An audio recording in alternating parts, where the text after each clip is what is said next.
First, Michelle Snyder here with stocks she believes they are ready to explode higher, so you want to be prepared. Get your pen and pad. We'll be right back. All right, so while there are really positive signs out there, my next guest says there are issues that could influence the chance of a soft landing and that go beyond Powell and Company. Joining me now, MarketGate's chief strategist, Michelle Snyder. Michelle, your list of concerns is pretty vast, right? Commodities on a tear, geopolitics, the China trade war, BRICS on a rise, weather and wage inflation. So does that mean the rest of the street is just kind of whistling past the graveyard here? Well, it's so complicated, and that really has defined this entire year. It's not like these are new concerns. We've been talking about these for quite some time, and yet here we are, particularly if we're looking at the Dow Jones Industrials. They're looking particularly strong right now, and we do have some pockets of the market that are holding up very, very well. But what this also does is it presents other opportunity, and that's kind of how we're liking to look at it, not necessarily the end of everything, but where is the great next rotation? And we've seen it in commodities through oil and energy.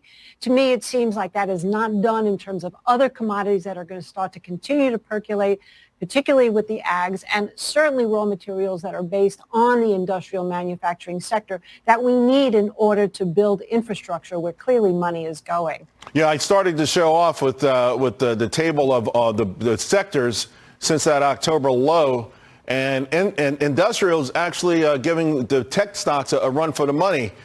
On the broader market, though, we keep coming up. We hold at the 50-day. We show resolve when we have to show resolve.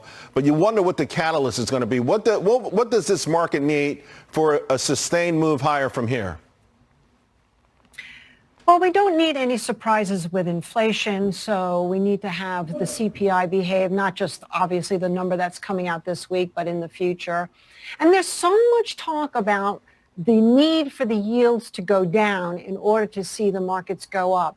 And there's a point of danger there, because if the yields go down too much, that's going to spike a lot of things, including inflation. It's also going to reverse the relationship that's so key right now, which is the long bonds versus the S&P 500. As long as that S&P 500 continues to outperform, regardless of where the rates are at this point, it's somewhat normalized. But if that flips for any reason, this big wish that yields come down may not necessarily be the best thing for the market. And that's where you get the recession people out there going, sort of chomping at the bit there, waiting for that mistake to happen. So then it means for them, oh, that means we're going into recession and the Fed is worried. So that's kind of how we're looking at things right now. I went over your list of stock picks, and I just only have time to zero in on a couple. Tech resources, though, seems to dovetail exactly with what you were talking about, this commodities breakout. TECK is the symbol there. I've played this plenty of times in the past, and when it gets hot, it really is, it's a barn burner. Absolutely. I like that. And I still like actually some of the industrial metals. They have been, if you're looking at miners right now, I'm very interested. They've been, we always love to talk about natural gas being the widowmaker, but actually the gold miners have been far worse because they've been so hard to predict. And now if they start basing out, I think that will pull a lot of the other industrial metals up.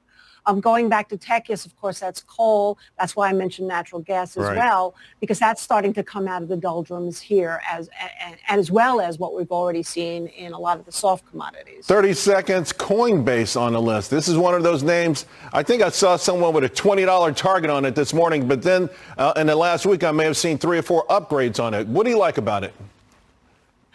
Well, it's definitely not for the faint of heart. You have to play it with the volatility that's just inherent to that particular instrument. But what I like about it is that all the bears have come out right now in Bitcoin. It's going to break 25,000. It's going to crash. It's over.